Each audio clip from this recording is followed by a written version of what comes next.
Hi అండి, నేను మీ doctor Kavya, general physician. నా దగ్గరికి హెల్త్ చెకప్స్కి చాలామంది వస్తూ ఉంటారు. వాళ్ళల్లో కొంతమందికి క్రియాటినిన్ అనేది కొంచెం పెరిగింది అని చెప్పగానే చాలా టెన్షన్ పడుతూ ఉంటారు. క్రియాటినిన్ అనేది ఒక మలిన పదార్థం. ఇది మన బాడీలో రోజు కండరాల నుంచి ఉత్పత్తి అవుతుంది. మన కిడ్నీలు నార్మల్గా ఉంటే ఇది యూరిన్లో వెళ్ళిపోతుంది. అలానే మన బాడీలో సుమారు 0.6 నుంచి 1.3 రేంజ్లో మెయింటైన్ అవుతుంది. దీనికన్నా ఎక్కువగా ఉన్నప్పుడే మేము కారణం వెతకడానికి ట్రై చేస్తుంటాం.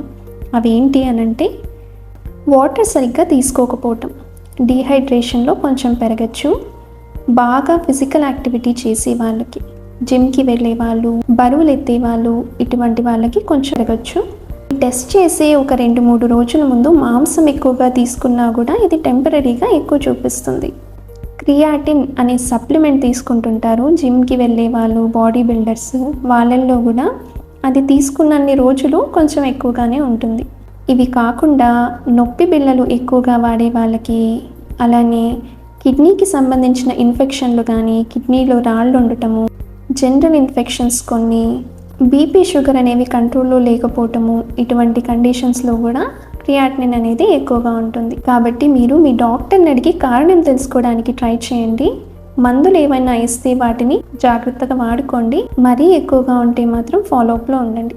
Thank you so much.